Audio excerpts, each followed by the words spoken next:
नमस्कार, खबरों के अड्डा में आपका स्वागत है और मैं हूं आसिफ सैफी। इस समय मौजूद हैं मेरठ के घंटाघर पर और आप मेरे पीछे देख सकते हैं मेरठ का घंटाघर है। ये मेरठ का एक प्रसिद्ध इलाका माना जाता है। आप देख सकते हैं ये पूरा मेरठ का बाजार है और इस समय हम निकले हैं मेरठ के लोकसभा चुनाव पे बात करने के लिए। मेरठ की जनता हमारे साथ मौजूद है। मेरठ लोकसभा सीट की बात की जाए तो उत्तर प्रदेश की एक बड़ी सीट मानी जाती है। लोकसभा चुनाव की बात करें तो भाजपा ने अरुण गोविल को मैदान में उतारा है। अरुण गोविल ने रामायण में राम का किरदार निभाया, तो वहीं दूसरी तरफ समाजवादी पार्टी ने भानु प्रताप को मैदान में उतारा है। लेकिन अभी ये स्पष्ट नहीं है कि भानु प्रताप चुनाव लड़ेंगे या नहीं लड़ेंगे। तीसरी तरफ बहुजन समाज पार्टी की बात की जाए तो उन्होंने देवेश त्यागी को मैदान में उतारा है। बहुजन समाज पार्टी कहीं ना कहीं बीजेपी से टक्कर लेती हुई नजर आई है। बाकी ज़्यादा जानकारी के लिए हमारे साथ मेरठ के जनता मौजूद है, इनसे जानते हैं क्या इनकी राय है। क्या नाम है आपका? संगीता राहुल। संगीता जी, क्या माहौल लग रहा है आपकी बार? माहौल अच्छा रहेगा, हमेशा चुनाव के प्रति अच्छा रहता है माहौल। ये हमारा संविधान अधिकार है हमें वोट देने का। तो क्या लग रहा है, बहुजन समाज पार्टी ने भी अपना प्रत्याशी उतार दिया है, समाजवादी पार्टी ने भी उतार दिया है और भाजपा ने भी उतार दिया है। क्या लग रहा है किन में फाइट होने जा रही है? चुनाव दो ही लोगों का रहेगा, समाजवादी का और भाजपा का। बहुजन समाज पार्टी का कुछ नहीं है। और भी लोग मौजूद हैं हमारे साथ। क्या आपका नाम? शहजाद कुरैशी। शहजाद जी, क्या लगता है अब की बार क्या माहौल दिख रहा है चुनाव? देखिए, दोनों भारी प्रत्याशी हैं। यदि बात की जाए अरुण गोविल जी और हम भानु प्रताप जी का, सबसे पहले तो हम राम नाम का सम्मान करते हैं। उन्होंने रामायण में काम किया है। मगर अगर बात की जाए दोनों प्रत्याशियों की, दोनों प्रत्याशियों में संघर्षशील कौन सा प्रत्याशी है, तो इसमें मैं बताऊंगा भानु प्रताप जी बहुत संघर्षशील है। अरुण गोविल जी के पीछे कोई संघर्ष नहीं है। यदि बात की जाए, अभी भारत सरकार के जो केंद्रीय मंत्री थे ब्रजभूषण जी, उन पर आरोप लगे थे, महिला पहलवानों ने आरोप लगाए थे। उसमें महिला पहलवान धरने पर थी, तो भानु प्रताप जी जी जान से उस संघर्ष में थे, महिलाओं का साथ दिया था। तो अब से पहले ईवीएम हटाओ देश बचाओ का भी उन्होंने संघर्ष किया है लगातार। तो मैं जानता हूँ कि वो संघर्ष के आदी हैं और यदि लोकसभा में पहुँच गए तो वो बहुत संघर्ष के साथ काम करेंगे और राष्ट्र के भविष्य के निर्माण के लिए आवाज़ उठाने का काम करेंगे। मेरा सवाल है आपसे, बहुजन समाज पार्टी भी है। बहुजन समाज पार्टी देखा जाता है कहीं ना कहीं भाजपा से लोकसभा चुनाव में सामना करती हुई नजर आती है, तो क्या लगता है अब की बार क्या होने जा रहा है? सर, इस बार ऐसा कुछ नहीं होने वाला। इस बार जैसे कि सब लोग आप लोग जो मालूम करेंगे तो आपको पता चलेगा कि जो चुनाव है वो समाजवादी पार्टी या इंडिया गठबंधन और बीजेपी के बीच में ही है। इन दोनों में से अगर कोई बाजी मारेगा तो दोनों में से कोई बाजी मारेगा। बाकी अगर दोनों प्रत्याशियों की बात करें हम, तो जो हमारे बीजेपी के प्रत्याशी हैं कि उन्होंने भगवान श्री राम का किरदार निभाया है। इस तरीके से काफ़ी लोगों ने ऐसा भगवान राम जी का किरदार निभाया है, पिक्चरों में सीरियलों में निभाते हैं। लेकिन हमें बात जो करनी है वो असल कैरेक्टर पे करनी है कि हकीकत में उनका कैरेक्टर क्या है। क्या वो हमारे प्रदेश की या देश की समस्या को सुलझा सकते हैं, या उनका कोई ऐसा राजनीतिक इतिहास है, या वो उस चीज़ों को जानते हैं या परखते हैं जो समस्या को समाधान कर सकते हैं। लेकिन अगर बात करें समाजवादी पार्टी ने जो टिकट दिया है श्री भानु प्रताप जी को, अगर उनका आप इतिहास उठा कर देखोगे, उनकी पिछली जिंदगी उठा के देखोगे, तो वो एक संघर्षवादी व्यक्ति हैं, संघर्ष करते हुए आए हैं। वो चीज़ों को समझते हैं, परखते हैं, उन्हें समस्याओं का पता है। अभी वो ईवीएम की लड़ाई लड़ रहे हैं, पूरा देश ईवीएम की लड़ाई लड़ रहा है, लेकिन ईवीएम नहीं हट रही, वो भी ईवीएम की लड़ाई लड़ रहे हैं। तो उन्हें सिस्टम का पता है कि सिस्टम में क्या चीज़ सही है क्या चीज़ गलत है। वो तो एक अपना ऐशो राम की जिंदगी काट रहे थे, ऐशो राम की जिंदगी से निकल के उन्हें टिकट दे दिया गया और वो चुनाव मैदान में है। लेकिन भानु प्रताप जी जो है वो स्ट्रगल करके, मेहनत करके इस मुकाम पे हैं कि समाजवादी पार्टी ने उन्हें टिकट दिया है। बाकी अटकलें बताई जा रही हैं कि टिकट हो भी सकता है, नहीं भी हो सकता है, लेकिन जिसका भी होगा, समाजवादी पार्टी जिसको भी, इंडिया गठबंधन जिसको भी टिकट देगा उसके साथ हम हैं और उससे ही हम अपनी वोट का अधिकार, जो हमारे पास वोटों की ताकत से उसे जिताएंगे। क्योंकि अगर भगवान श्री राम के नाम पर अगर जिन्होंने किरदार निभाया है, तो बहुत बॉलीवुड के बहुत सारे ऐसे कलाकार हैं जो देशभक्त भी इनके किरदार निभाते हैं। जो चौधरी चरण सिंह आने वाले टाइम में चौधरी चरण सिंह के नाम पे अगर मूवी बनने लगी, तो क्या उस कैरेक्टर जो बॉलीवुड का कलाकार कैरेक्टर निभाएगा उसे भारत रत्न सोना दे दिया जाएगा सर? तो उसे तो इनके एजा जैसे वो इंसान है, जैसे उनका कैरेक्टर है, उसी बिहाफ पे, कैंडिडेट के बिहाफ पे वोट मिलनी चाहिए अगर देता है तो कोई। बाकी मुद्दों की अगर बात की जाए, क्या मुद्दे रहने वाले हैं आप? देखिए, मुद्दा रोजगारी का है, बेरोजगारी चरम पर है, ठीक है। पेट्रोल डीजल के आसमान रेट छू रहे हैं। तो मुद्दे वही हैं जो प्रधानमंत्री जी ने पहले कहा था, सत्ता में आने से पहले लोगों को सपने दिखाए थे, तो उन्हीं मुद्दों पर है। वो सारी चीज़ें में असफल रहे। तो अब बात करते हैं गठबंधन की। गठबंधन में पहले पूर्व में सरकार चलाई है कांग्रेस ने और देश को एक विशाल स्थान पर लेकर गए हैं। देश बहुत उपलब्धियों पर रहा है जब से कांग्रेस रही है। तो जब से बीजेपी आई है तो आपसी सांप्रदायिक तनाव पैदा रहता है। मैं नहीं मानता कि भारत के अंदर कोई भी जिला ऐसा बचा हो जहाँ पे सांप्रदायिक तनाव ना हो। तो मेरी अच्छा, इंडिया गठबंधन की हम बात करें, इंडिया गठबंधन से किस पार्टी को फायदा पहुँचेगा? इंडिया गठबंधन को किस पार्टी से फायदा पहुँचने वाला है?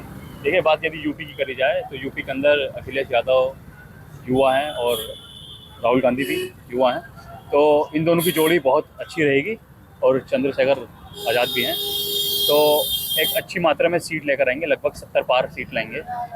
और जो देश की नींव रखेगा वो उत्तर प्रदेश रहेगा। भाजपा तो कह रही है 400 पार।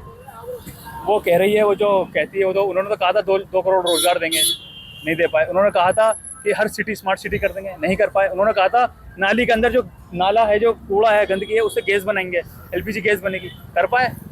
हवाई मुद्दे हैं, कुछ भी कह दो। क्या आपके मुद्दे रहने वाले हैं?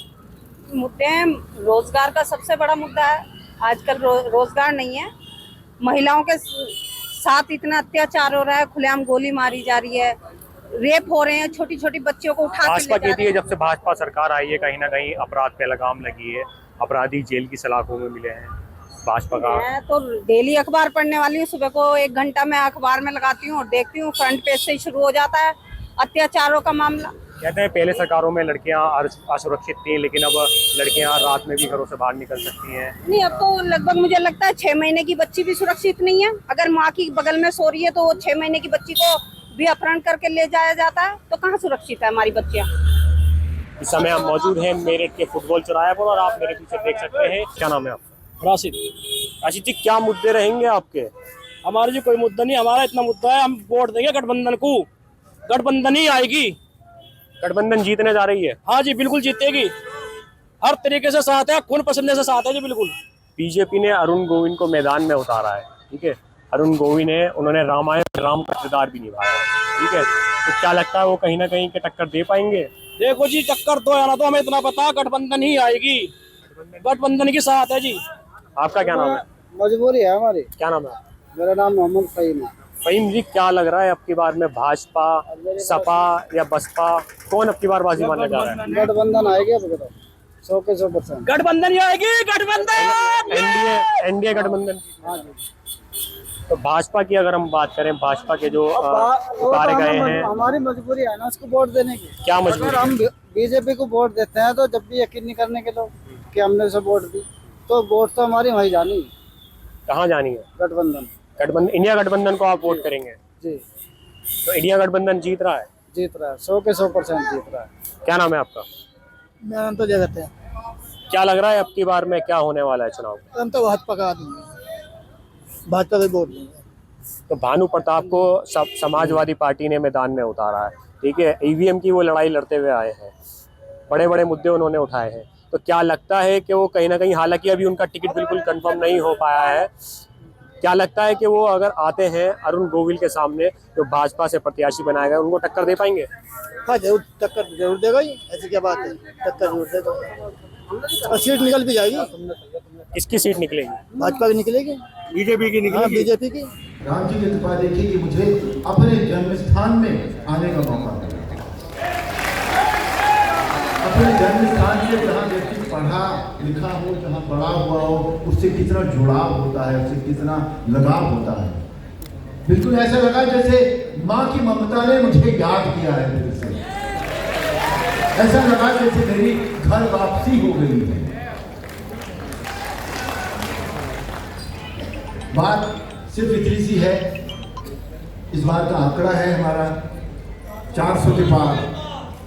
उसमें जितने ज्यादा से ज्यादा नंबर हम और जोड़ सके, यही हमारा कार्य होना चाहिए, यही हमारा लक्ष्य होना चाहिए, यही हमारा उद्देश्य होना चाहिए। अच्छा, मायावती की बात करें, अगर हम बसपा की बात करें, वो भी कहीं ना कहीं बीजेपी से चुनाव में फाइट लड़ती हुई आई है। सांसद का चुनाव जो होता है, लोकसभा चुनाव, उसमें फाइट लड़ती हुई आई, तो कहीं ना कहीं वो टक्कर देगी क्या?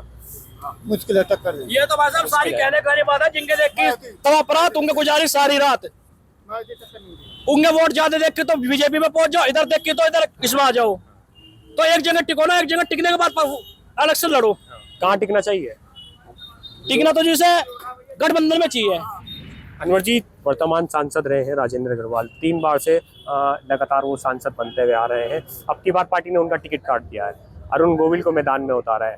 अरुण गोविल ने रामायण में राम का किरदार भी निभाया है, ठीक है। तो लोगों के बीच में ये एक चर्चा का विषय है। तो क्या लगता है अब की बार अरुण गोविल टक्कर देने वाले हैं क्या? जी हाँ बिल्कुल। अरुण गोविल की टक्कर का कोई प्रत्याशी होगा या नहीं होगा? भाजपा की सीट आएगी यहाँ से, दूसरी तरफ समाजवादी पार्टी भी है, भले ही हो, बसपा भी है, कोई भी हो, लेकिन सीट उसी की आएगी, भाजपा की आ रही है। क्या नाम है आपका? शिव कुमार। क्या लग रहा है शिव कुमार जी, अब की बार जो आप वोट देने जा रहे हैं, क्या आपके विशेष मुद्दे रहेंगे? किन मुद्दों को मद्देनजर रखते हुए आप वोट करेंगे? तो भैया लगता गया तो सभी को पता, फूल वाले को जाना और वही आएगा भैया, जब उसका काम सबको दिखाई दे रहा है। अब से पहले भी नेता बने, किसी को इतना काम गिनवा दो, किसी ने कराओ जितना इन्होंने करवाया। हम तो क्या काम करें बस? भाई रिक्शा चलाना है, जब काम तो जब भी करते तब भी कर रहे, कमाना जब भी पड़ा था तब भी पड़ता है। पर यह है भैया, पहले भविष्य ऐसा नहीं था, अब सही है, थोड़ा कारोबार पब्लिक का है या नहीं, उससे फर्क नहीं पड़ता, पर यह काम अच्छे हो रहे हैं कुल मिलाकर। और क्या क्या परिवर्तन देखने के लिए मिला? भैया बतेरा आप खुद दे ले, क्या क्या गिनवाएंगे आप? इतने रोड बनने हैं, इतने काम हो रहा है। अगर आप वैसे देखें सरकारी काम से तो बहुत तरीके के काम कर रही है पार्टी, कोई समझने वाला होना चाहिए। तुम न्यूज़ देखो, पता लगेगा तुम्हें क्या क्या कार्य हो रहे हैं। इतना बड़े हाईवे आज तक नहीं बनोगे जितने बनने हैं। तो कौन सी पार्टी पे मोहर लगने जा रही है? भैया हमारे तो फुल पे लगेगी। हाईवे का पैसा भैया पब्लिक ही देगी, वो बात हाईवे पे टूल टैक्स लग रहे हैं, पब्लिक ही देगी। हम तो जब माना जब टूल फ्री होए, जब टूल फ्री होए जब मानते हैं, क्योंकि पब्लिक को ही पैसा देना है। जब समाजवादी पार्टी जब पब्लिक को ही पैसा देना है भाई, हाईवे भैया पे ये बात तो सबसे पहले किसी ने करा ही नहीं। हाँ रोजगार को कह सकते हो भैया, फिर भी चलो मानने वाली बात है, हम 4 लोगों का रोजगार नहीं है, पर वो 96 लोग जो रोजगार करके भाजपा तो कह रही है रोजगार मिल रहा है, भाजपा तो कह रही है रोजगार मिल रहा है। किसको मिल रहा है? भैया मायावती पार्टी से हैं खुद, और हमारे इतने बड़े ताल्लुक कहने से क्या हो रहा है, आपने बताओ किसको मिल रहा है? कितनी नौकरी मायावती को, मायावती क्या कहीं फाइट में दिख रही है? मायावती में आप ये कह रहे हैं नौकरी नहीं मिल रही। अब हमारी गली में एक जना दरोगा बना, एक PSC में गया, एक पुलिस में है, सिपाही बना। वो बताओ मोदी के राज में बना, कौन से मायावती का राज है? कौन सा कांग्रेस के राज में, कौन सा भैया बने पार्टी के राज में बना, बीजेपी के राज में क्या क्या क्या क्या नहीं मिल रहा? सब कुछ मिल रहा है, सब मिल क्या क्या मिल रहा है भैया? सब चीज मिल रहा है, गेहूं चावल अनाज सब कुछ। 5 किलो गेहूं खा लो। अरे यार बहुत बड़ी सुविधा। किसके राज में मिला? समाजवादी पार्टी के, बहुजन समाजवादी पार्टी में, मायावती के राज में मिला, बीजेपी के राज में एलसी नहीं, कुछ भी नहीं। रिफाइंड क्या पहले अनाज नहीं मिलता था क्या? साल में 4 दफा मिल गया, वो मिलना नहीं होता था। क्या पहले अनाज नहीं मिलता था क्या? पहले क्या अनाज नहीं मिलता था? सब राशन नहीं मिलता था? पहले मेरी बात सुनो, सब मिलता था, पर अधिकतर ऐसा होता था एजेंसी बंद हो गई है, राशन ही खत्म हो गया। अब ऐसा है जिसका राशन पर नाम आ गया वो एजेंसी बंद होने की नहीं है जब तक उसे राशन नहीं मिलने का। ये रूल है भाई साहब। अब राशन हर आदमी लेकर जाता है, अब लाइन में लग कर लाओ या बगैर लाइन के लाओ, लेके लाओ। कहीं सिलेंडर के रेट बढ़े हैं तो क्या लगता है? पैसा बहुत ज्यादा बढ़े हैं, पहले अच्छे थे, 600 के थे, कम नहीं हुए सिलेंडर के रेट? नहीं कम नहीं हुए। कितने कम हुए? जो मान लो 1050 का करा तो 50 घटा दिए। 1 मिनट भाई इधर देखो जी, आप ये बताइए मायावती के राज में मोदी सरकार ने 2.5 लाख रुपए बांटे या नहीं बांटे? किसे बांटे जी? जिसका मकान नहीं है, टूटा फूटा मकान है, सबको नहीं बांटे। हमें नहीं मिले तो हम कैसे कहते हैं? लिखत रूम है हमारे पास, हम किराए पे रह रहे हैं, हमें नहीं मिले तो हम कैसे कहते हैं? तुम्हें नहीं मिल रहा होगा, भागी दौड़ी करो भैया, थोड़ी बात जो रहा मोदी के राज में। हमारी साझी का भी बना है, हम मोदी के राज में मोदी की बात आवाज सुनना। चलिए मकान भी दी गए हैं, मायावती की पार्टी में भी दी गए हैं, समाजवादी पार्टी में भी दी गए हैं, और मायावती ने नहीं दी है भैया, क्या समाजवादी पार्टी ने नहीं दी है, नहीं दी है, बीजेपी ने दी है। बीजेपी की सरकार आएगी, क्या कहीं भी मोल लगा लगेगी, गठबंधन आएगी, लिखवा लो गठबंधन आएगी। अब तो गठबंधन उसके लिए लड़ाई हो रही, नेता कौन बनेगा, फिर सीट के लिए लड़ाई होगी, सीट पे कौन बैठेगा, फिर तुम ये देखना कि आपस में लड़ेंगे। अब तो सीट का क्लियर कर दिया है।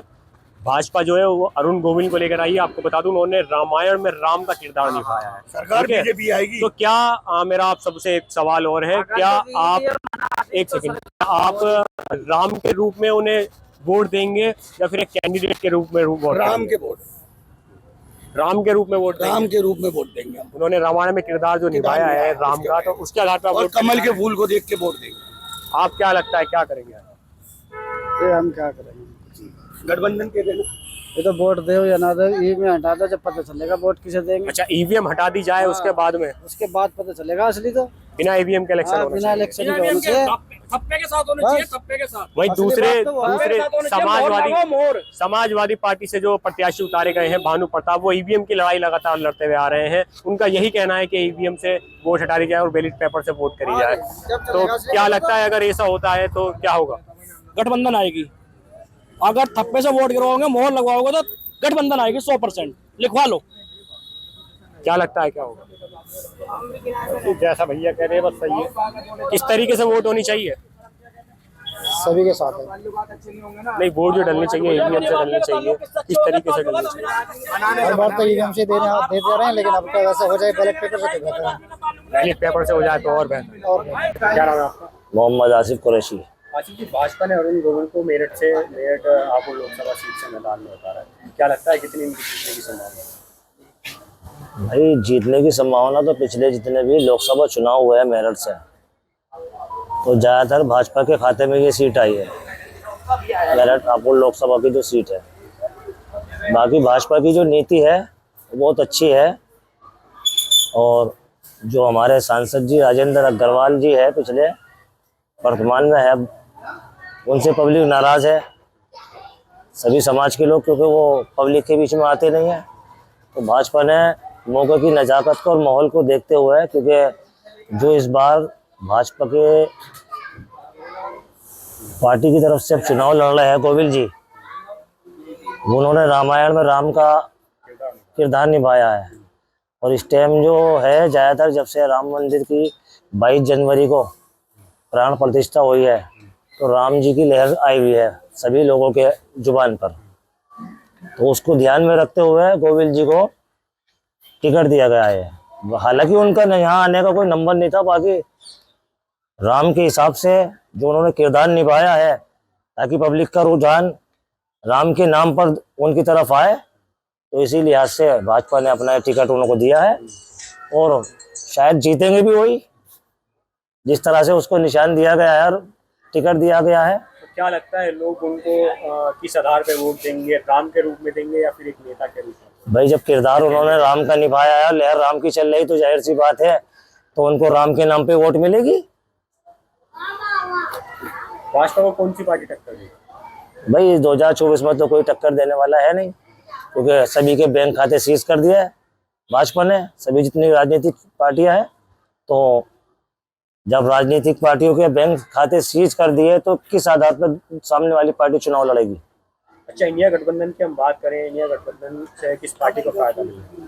इंडिया गठबंधन से किसी को कोई फायदा नहीं है। अगर इंडिया गठबंधन पूरे दम से चुनाव लड़ता तो भी इंडिया का गठबंधन नहीं जीतता, क्योंकि 22 जनवरी से पहले भाजपा की स्थिति कमजोर थी, और प्राण प्रतिष्ठा के बाद भाजपा का मनोबल आगे बढ़ा है।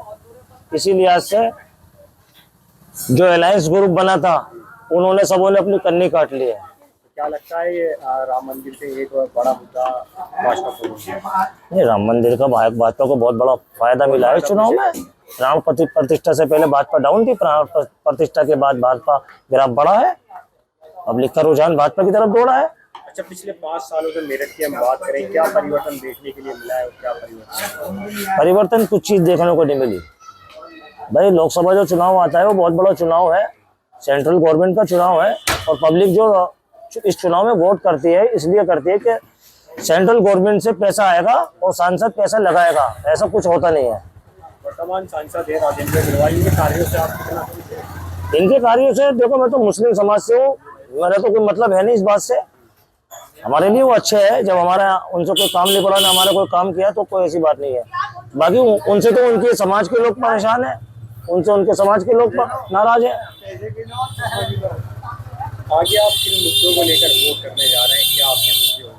मुद्दे ये है कि भाजपा ने अभी तक जितने भी मुद्दों पे काम किया है, अच्छा काम किया है। जितनी भी वैकेंसी निकाली है सभी समाज के लिए निकाली है, भाजपा ने तो सबके लिए अच्छा काम किया है। ये सबसे बड़ी बात है, गुंडा राज खत्म हो गया, इससे अच्छी क्या बात होगी? क्या मानते हैं भाजपा सरकार कहीं ना कहीं अच्छा काम?